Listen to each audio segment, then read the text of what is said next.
happy Tuesday to you, and let's just go on and say it. It is a terrific Tuesday. I'm WSMV4 Chief Meteorologist Lisa Spencer. 77 degrees today. Absolutely stunning out there. Lots of sunshine, nice northeast breeze. So we've got that going for us. A little change here or there in our forecast. I'll tell you about that and what to expect. And then also we are tracking Hurricane Milton and the latest on that. Category 5 storm. So let's get right to it. We start with our headline page, and here's what you can plan for. We are talking about gorgeous conditions. Really loving these mornings. They are dipping down to the 40s, near 50 again. Abundant sunshine each day and a warmer weekend. Now, with the dry conditions, we are going to be watching for some issues with the drought. And I expect to see more of the kind of oranges coming up for tomorrow, actually Thursday, when the new drought monitor comes out. But until then, if you have planted any of that fall grass seeds, you may have to get out there and do a little watering, as we are not expecting any rainfall the next few days. High pressure is controlling our weather, and that's the reason for the dry conditions. Clear, clear, clear as a bell. All the rain is going around us, and that in effect is having something to do with the reason why Hurricane Milton is going to stay far to the south and be a big issue for Florida. It is a Category 5 hurricane, 165 mile per hour winds. We put on the colorized satellite picture. Very symmetrical storm, well-defined eye, moving east-northeast at 10 miles per hour. It is by far one of the strongest storms we have ever had. The pressure made a huge drop last night, and it continues to head out in that warm water.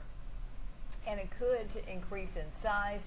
Certainly, we are expecting it to decrease in intensity, which will be great news as we make our way through the next several days. Here's a look for Wednesday around 2 a.m. So overnight tonight through Wednesday, we are looking at it to drop a little bit down to a Category 4, and then should make landfall late Wednesday night into early on Thursday morning, right there along that west coast. In that cone of uncertainty is the Tampa area, but it stretches all the way to near Naples and then just right on up north of Tampa. And so we're going to have to watch that area very closely, all up and down through there, because one jog one way or the other does make a difference in the kind of impact it has. It will be a hurricane as it goes all the way across the peninsula of Florida, makes its way out into the Atlantic Ocean this time, and moves on back out to sea.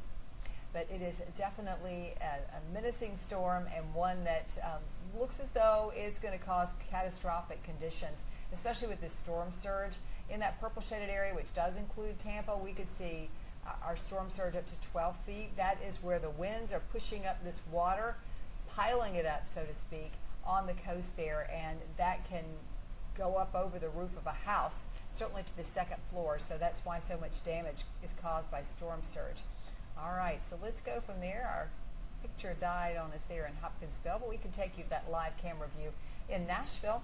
And here we are looking at 69 degrees, northeast wind at 10 miles per hour. My goodness, these temperatures.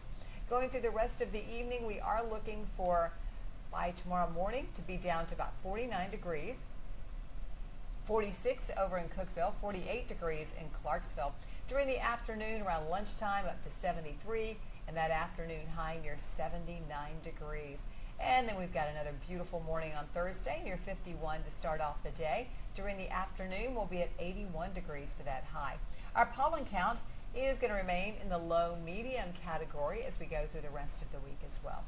Ooh, have you got plans to sit out and enjoy this cool air? Fire pits are great this time of year. We are looking at 66 around 8, 60 degrees right around 10 o'clock tonight. Tomorrow's going to be another beauty, lots of sunshine, 50 at 7, 75 degrees, I should say, at 1, and 79 degrees right around 4 o'clock. Predators are going to be playing on Thursday night, an excellent night to take the family out since many kiddos are on fall break. 74 degrees, a clear sky when you're headed off to the game, which starts at 7, by the way, 60 and clear at 10 o'clock when a lot of folks will be headed home. Our first alert forecast for the next 7 days, loving that clear sky all the way through with 81 on Thursday, 80 degrees Friday, and warming up. Saturday, 83, 85 degrees on Sunday, and then a dry front comes through on Sunday night, and that's going to drop our temperatures back down to the 60s once again. And it looks as though that it is possible we could actually get our first frost of the season coming up next week for folks in the higher elevations along the Cumberland Plateau. So we'll just keep you updated on that. Thank you so much for joining me. I hope you'll join me tonight for an update on WSMV4 News at 10 o'clock. And I'll also have that on your favorite streaming service, as well as our WSMV4 app.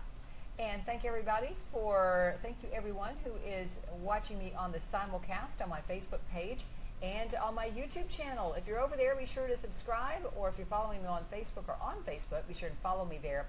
But if you want to check out my Instagram, my X, and my Facebook page, it's Lisa Spencer WSMV. And over on YouTube, it is youtube.com/c/Lisa Spencer. And there you have it. Have a great night.